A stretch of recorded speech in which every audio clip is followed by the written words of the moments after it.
Hello everyone, welcome to our podcast of Group 5 from the subject of Integrated Academic Presentation of Class G.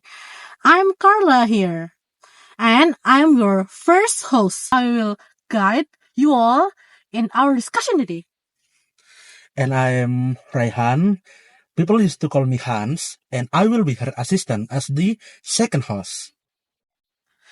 Okay, we are not alone. We have guests here in our podcast. Should I call them now?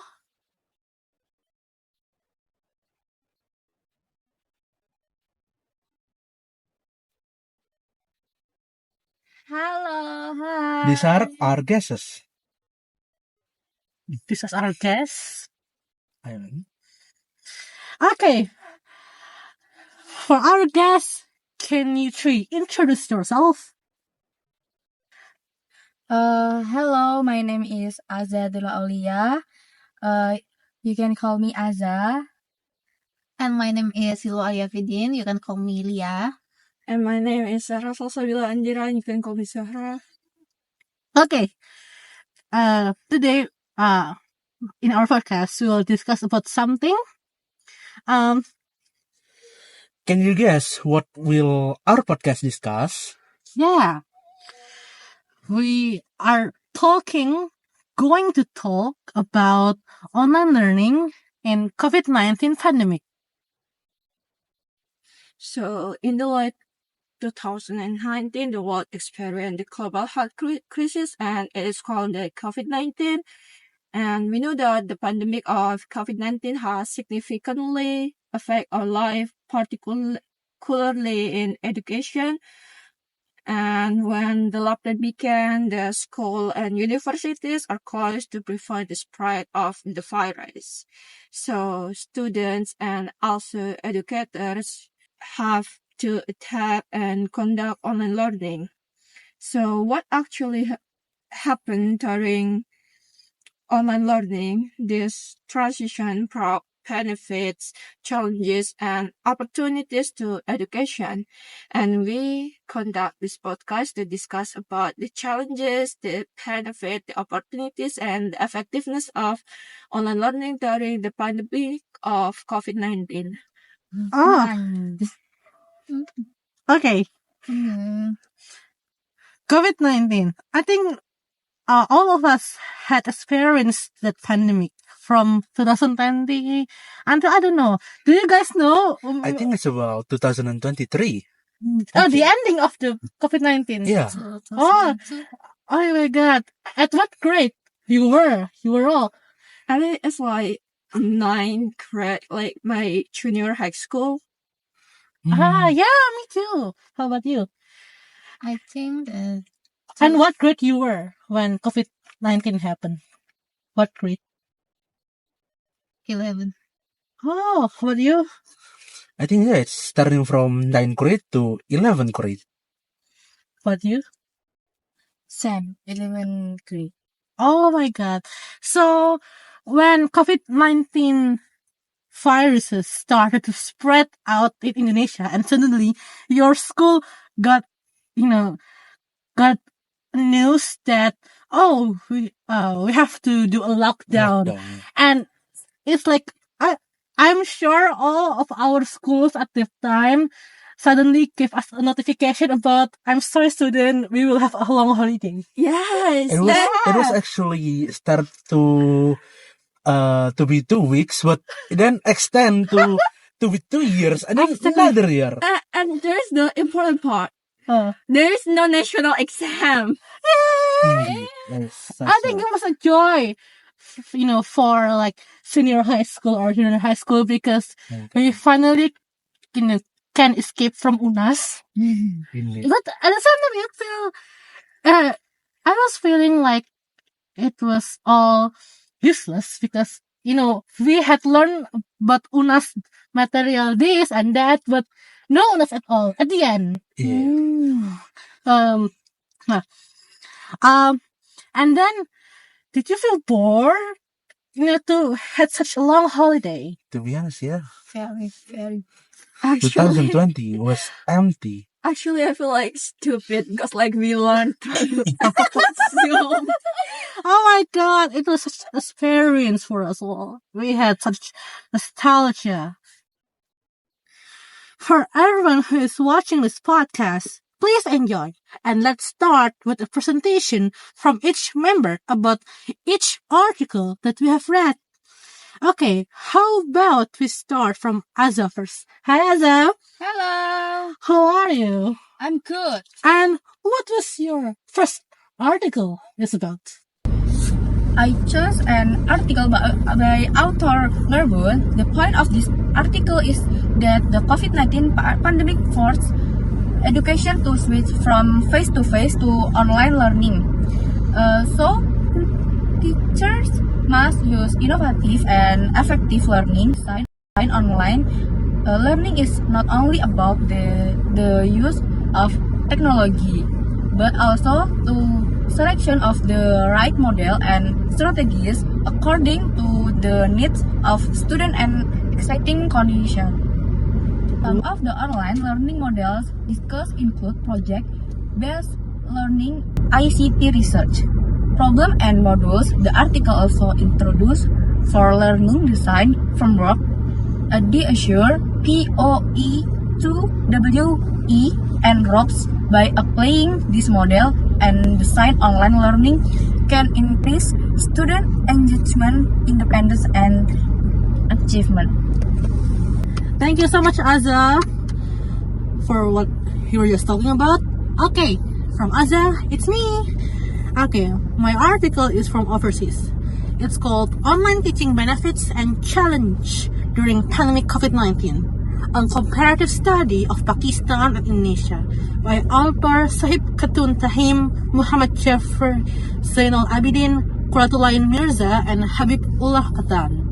So basically this article reflects some challenge and benefits that the educators of higher education level in Pakistan and Indonesia face with the online education transition due to COVID-19, using the mixed method approach by conducting the quantitative method on 168 teachers and the qualitative ones via interviews with 10 educators.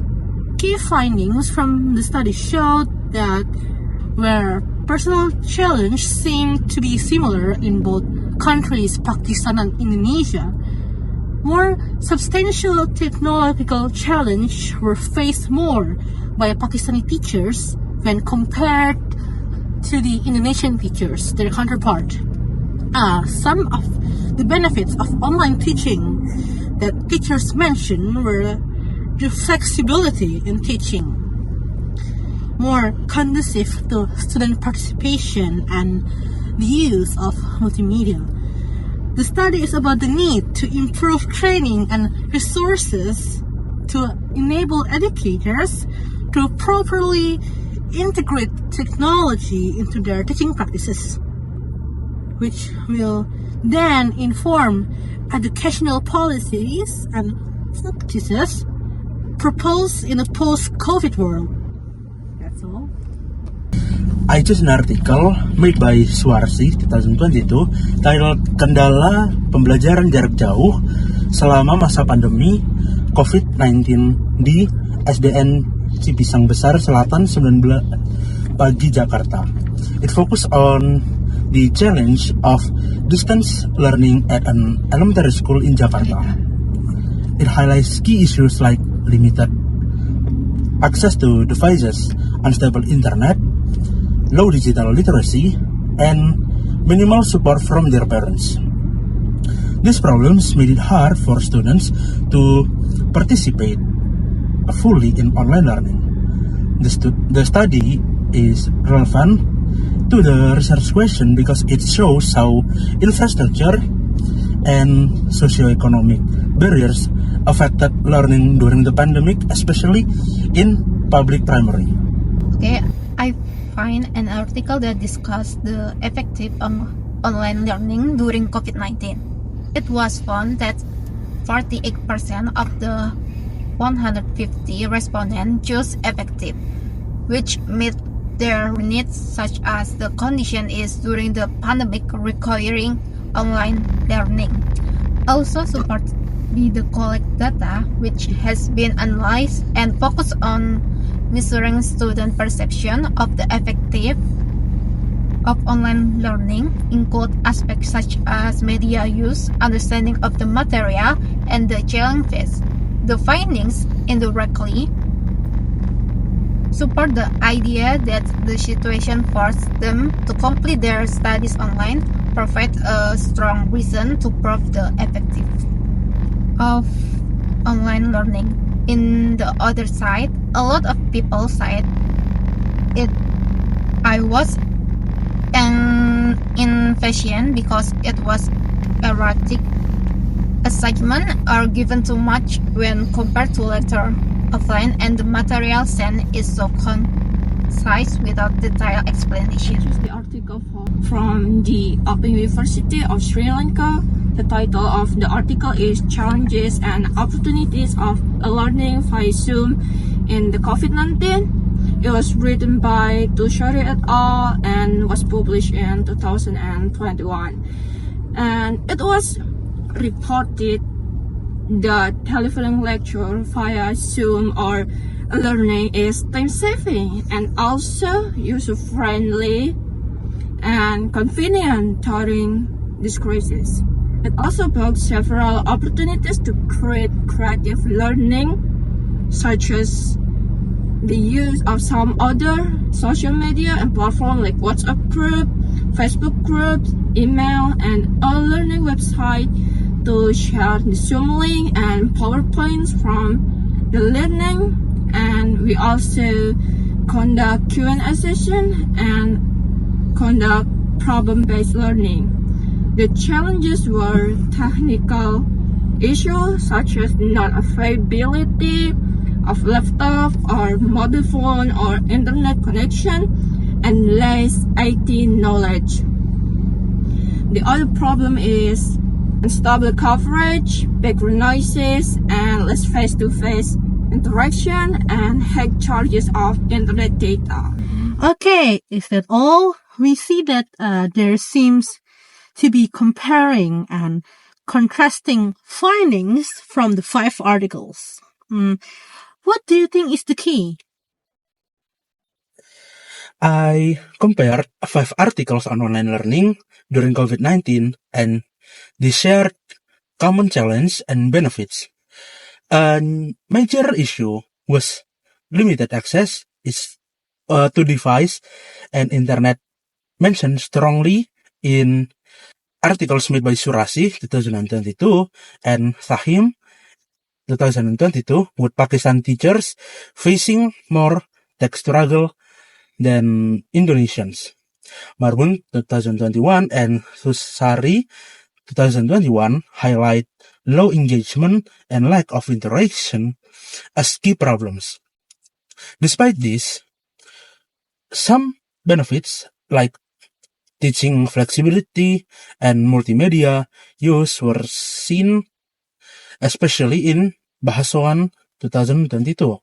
All studies stress the need for better teacher training and digital support, directly answering the research question about varying experiences with online learning during the pandemic. Okay, guys, we seem to have come to the end of this discussion. Can you tell me the key points of our discussion? It was reported that online learning is time-saving, user-friendly, and convenient during this crisis. It also creates opportunities for creative teaching methods. The main challenge of online learning arise IT knowledge and technical problems, like access to smartphone, laptop, or stable internet connection. Online learning can be effective because of the situation that forced them to complete their studies online. But it is also inefficient because it was erratic. Assessments are given too much when compared to lecture offline, and the material science is so concise without detailed explanation. Hopefully, this discussion will provide you insight for you guys. I hope that you're learning a lot about the online learning during the COVID-19 pandemic. Thank you for listening our podcast. Goodbye. Bye-bye. Bye-bye. Bye.